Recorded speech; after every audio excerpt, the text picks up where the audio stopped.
Patwari, Honorable Minister of Industries, Srimati Ajanta Neo, Honorable Minister, Finance, Government of Assam, Sri Jishnu Borua, Chief Secretary Assam, Sri MP Bez Borua, Chairman Asian Confluence, Sri Saibasasi Dr, Executive Director Asian Confluence, ladies and gentlemen. I am delighted to be here today for the valedictory session of Asian Confluence River Conclave 2022. I would like to thank each one of you for your valued participation at this conclave. I particularly thank Honorable Union Finance Minister Srimati Nirmala Sitharamanji for her gracious presence at the valedictory session today. I am sure that her insightful words will boost the efforts to articulate and activate a collective vision of sub-regional cooperation that we have envisioned through this conclave. The Nadi event has had a galaxy of dignitaries donning our events, including Srimati Nirmala Sitharamanji here with us.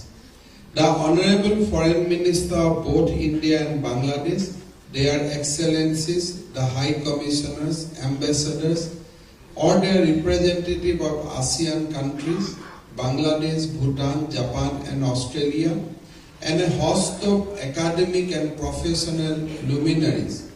It has indeed been a proud privilege and wonderful experience hosting all of them.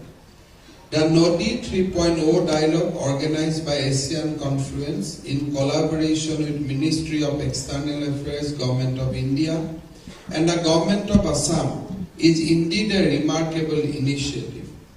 It aims at promoting the high potential sector of sub-regional cooperation in BBIN, ASEAN and BIMSTEC region.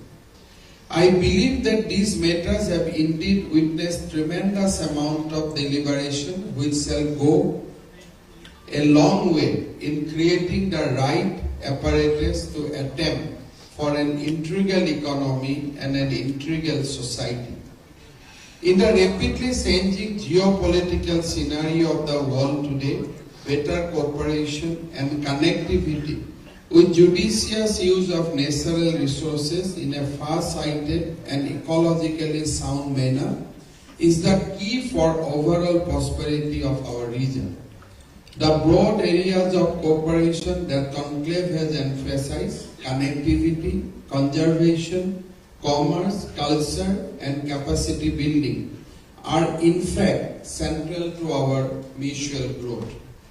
As in the inaugural session, Honorable External Affairs Minister, Government of India, Dr. S. Jaishankar and other speakers highlighted, Nadi is our life and it is but natural that human civilization develop on the banks of the rivers. And for this habitation arose commerce which reflected the exchange of goods and services between them. For that to happen, distance needed to be traversed as smoothly and securely as possible. And therein lay the importance of connectivity.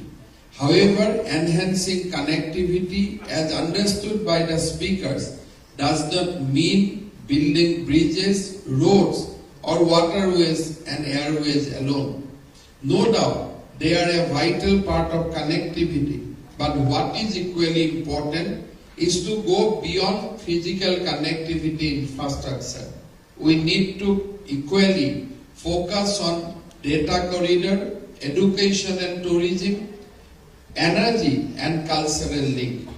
Dr. S. Jaishankarji has rightly noted that when the India's northeast, Bangladesh, Nepal, Bhutan and Myanmar get into a more focused engagement, there shall be an unparalleled synergy by way which each of the units shall stand to benefit from more access, opportunities, resource and market.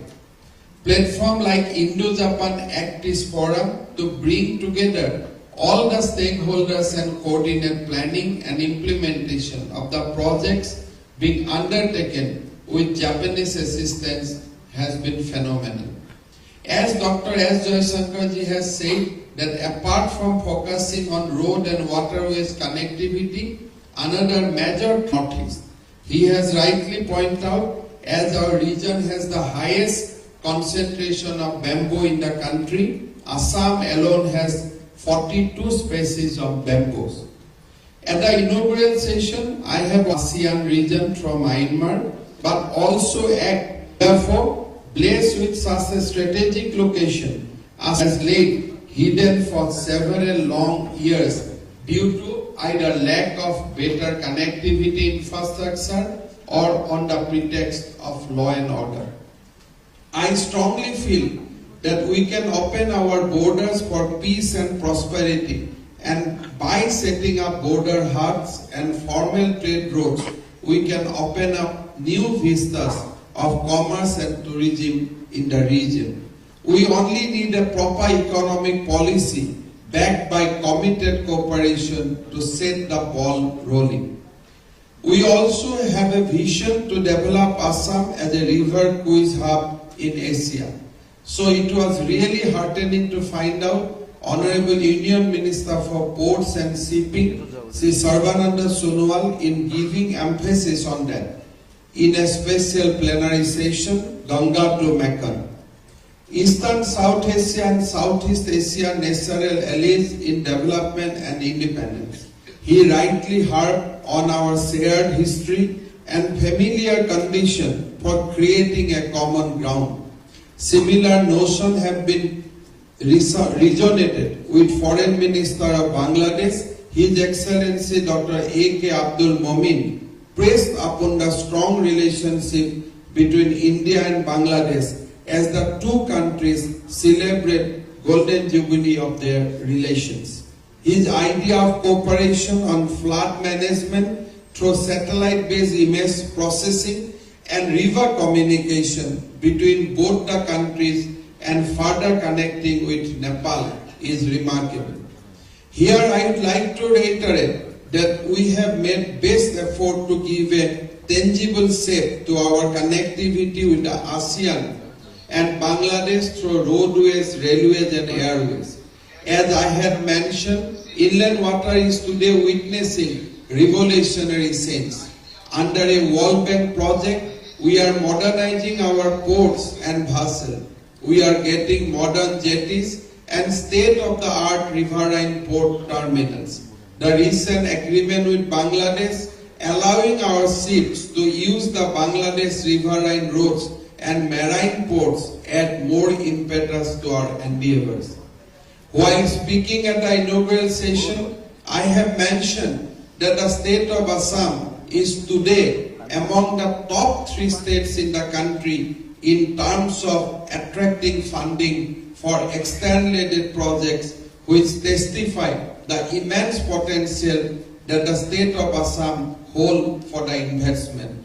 I would like to thank Honorable Union Finance Minister Sri Nirmala Sitharamanji, because in last 1 year itself we could get at least 5 important externally aided projects covering Palasbari Swalkusi Bridge, health infrastructure and so on and so forth. Our esteemed High Commissioner of Singapore and the Chairman of ASEAN Ambassadors Grouping, His Excellency Mr. Simon Wong, has also pointed out the growth story of BBIN bloc with foreign investment. We fully endorse his views. Therefore, our Industries Department has a dedicated investment cell to promote and handhold investment, as well as a fully online ease of doing business portal for obtaining clearance. Mr. Wong also spoke on the development of skills in the region and cited his visit to Northeast Skill Center. We are really grateful for all the support and collaboration we received from Singapore in setting up not only this skill center but also our Greenfield Skill University in Mangalore. Ambassador of Cambodia, His Excellency Mr. Aung San, while alluding the importance of exploring possible ways to elevate growth in the region, highlighted the potential in people-to-people connect, cultural exchange, student exchange, and other activities. The tourism sector offers huge potential for cooperation and leveraging the true growth potential. We hope to have meaningful future collaboration in this sector also. Today, due to the active policy of the Government of India, propounded by our beloved Prime Minister Sri Narendra Modi, we are in threshold of an unprecedented transition when our northeastern economy gets integrated into the regional economy. It is our meaningful engagement that can be the game changer. Here I would like to inform the August gathering that with the blessings of our Honorable Prime Minister Sri Narendra Modi and because of the guidance of Honorable Union Finance Minister Srimati Nirmala Sitharamanji, we have successfully overcome the challenges posed to the economy by the COVID-19 pandemic. In the post-COVID recovery period of state economy is expected to witness an annual growth rate of GSDP at 13.89% and 9.13% both at the current and constant prices of 2011 and 12 over the previous year. It reflects that the state economy has recovered over the year. The percentage contribution of various sectors to GSDP is 22.32% from agriculture and allied sector, 27.28% from industry sector, and 40.41% from service sector, and 10% from taxes and subsidies. I am also pleased to inform you that recently we have announced Guwahati Declaration as part of Northeast Research Conclave 2022 held at IIT Guwahati. The Guwahati Declaration has been created with a vision to foster science and technology education, identifying theme areas of immediate focus, promotion of research, encourage innovation, startup ecosystem, entrepreneurship, and would be a multi-stakeholder platform in the Northeast that would address societal problems in the region and beyond. At least 100 startup companies are to be incubated, 100 doctoral students to be added within the next 3 years, and necessary ecosystem support to be provided for achieving their success. Under this declaration, a framework on achieving holistic and converging objective and build targeted mission mode collaborative effort will be initiated. Progress on 10 broad thrust areas would be initiated that would lead to sustainable socio-economic development, efficient bioresource utilization, automation of indigenous food and technology, disaster management, and climate change aspect. The declaration requires individual and institute to build upon their strength and expertise for promoting and nurturing innovation at the grassroots level, engaging individuals from an early level so as to inculcate the value of innovative thinking and collective growth. I am sure that declaration of Nadi 3.0 shall give us more opportunity for collaboration to realize shared economic growth. I once again thank all our esteemed guests who have come all the way for different parts of India and abroad and made the conclave successful with their gracious presence. Your presence has indeed inspired us, and we feel immensely privileged to host you in our beautiful state. Rather, I'd like to invite you for Nodi 4.0 also to Guwahati. I am sure transiting the vision of this conclave into a reality, we will meet soon and engage in a more structured way for bridging our societies and securing our interest for mutual growth. with these few words.